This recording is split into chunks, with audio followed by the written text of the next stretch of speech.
We bring you the latest updates from the Pna Newsroom. President Ferdinand R. Marcos does not approve of the proposed nationwide state of calamity for 1 year due to the damage brought by Typhoon Paeng. In a press briefing this morning, Marcos said some parts of the country does not need to be placed in a state of calamity as most of the damages are highly localized. He said it would be better if the government will focus on the calamity status that we have right now. I don't think it's necessary. I don't think it's necessary. I came to that conclusion with the in consultation with the DNR. Sabi niya, hindi naman kasi extensive, very how do we say, not naman isolated, highly localized. Thank you. Highly localized ang mga damage. We're talking about the East Coast, Quezon, dito sa Cavite, and then Maguindanao. Tinamaan pa rin yung Maguindanao. So those are the areas. It does not need to have like in the Visayas. There's no need for a national calamity. For Region 1, 2. Hindi naman kailangan mag-national calamity. So I don't think it's necessary. I think we will focus better if we stay with the calamity status as we have now.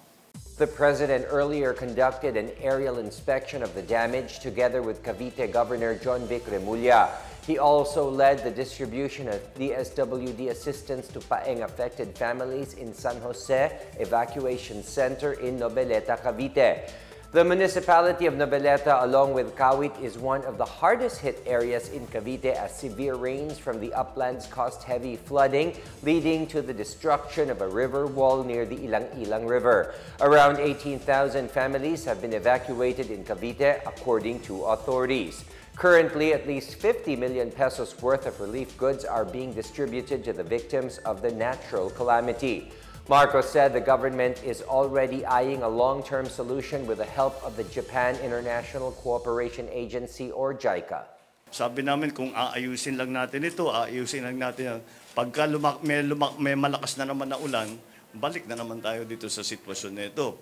Kaya naghahanap kami ng long-term solution para dito.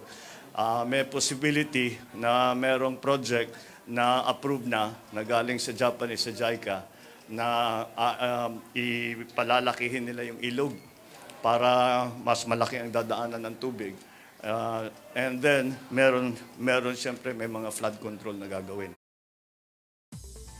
Some 192,000 police personnel are on duty to secure the annual observance of the All Saints' Day and All Souls' Day. PNP Chief General Rodolfo Azurin Jr. said he ordered police officers to strictly observe a balance of firm decisiveness and reasonable flexibility within the bounds of law.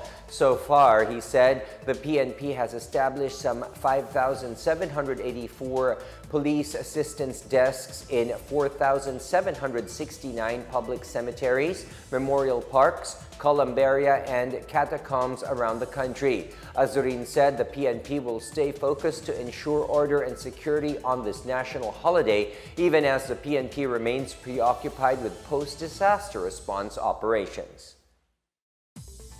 And in other news, the Catholic faithful who will not be able to visit the tombs of their dearly departed on All Saints' Day and All Souls' Day can still offer prayer and mass intentions online. In a social media post Monday, the Catholic Bishops' Conference of the Philippines, or CBCP, said that the public can access the online feature on their website at cbcpnews.net.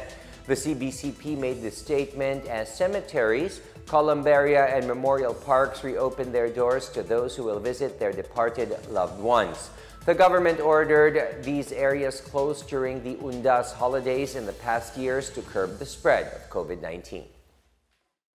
In our news overseas, local officials warn of more deaths following the collapse of a suspension bridge in India's Gujarat state on Sunday evening. At least 134 people have been reported killed in one of the deadliest accidents in the country in the past 10 years. The incident happened in Morbi district as residents celebrated the Diwali and Chhath Puja festivals. Around 500 people were standing on the British-era bridge, which had been renovated a week earlier when it collapsed. The military has joined the search and rescue operations, with officials expecting personnel to find more bodies in the river. Prime Minister Narendra Modi earlier ordered the urgent mobilization of rescue teams and close monitoring of the situation. Meanwhile, police filed a criminal case against several persons responsible for the management of the bridge. Most cemeteries in the country have been reopened for this year's commemoration of the All Saints' Day and All Souls' Day, which has been halted for 2 years due to the COVID-19 pandemic. Metro Manila's biggest cemetery, the Manila North Cemetery, will be imposing strict regulations as it expects millions of visitors for this year's Undas. More on this from Anne-Lorraine Bustamante. After 2 years since the COVID-19 outbreak, the Manila North Cemetery will be more lax in accepting visitors. Guidelines have been set by the local government for those visiting their dearly departed for a safe and orderly Undas. Among these are the wearing of face masks, observance of physical distancing, and health protocols. Vaccination cards are required upon entry. Unvaccinated individuals, senior citizens, and other high-risk persons are encouraged to stay at home. Meanwhile, unvaccinated children aged 12 and below are not allowed to enter the cemetery. Jana Pasencia, representative of the Manila North Cemetery, reminded the public to observe the rules and not to bring in prohibited items. The Manila North Cemetery management urged the public to clean their areas as they go to ensure a safe and garbage-free commemoration of Undas. So ngayon po, pinapaalalanan namin lahat ng mga pupunta sa kanilang mga kamag-anak na lumao sa kanilang mga pamilya. Paalala namin sa publiko ay wag na po magdala ng mga flammable, mga nakakasunog na mga bagay, mga matutulis, mga inuming alak, at mga kagamitan pangsugal, lahat ng baraha, bingo cards, yun po. Inihikayat din namin ng publiko kung may mga dadalhin po sila na mga kagamitan sa loob, ay paglisan po nila ng Manila North Cemetery, ay mas maganda po, dali na lang po nila sa kanilang mga bahay.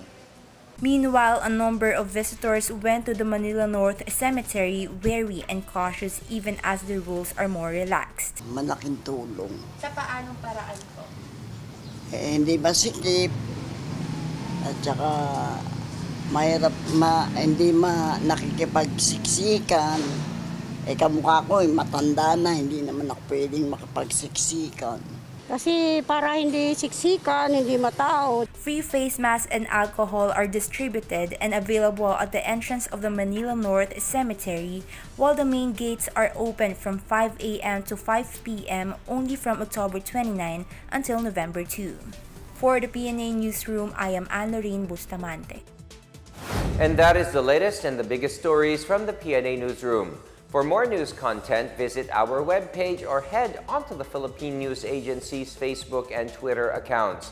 We are also shown on the pages of the Office of the Press Secretary and on Radio Pilipinas RP1.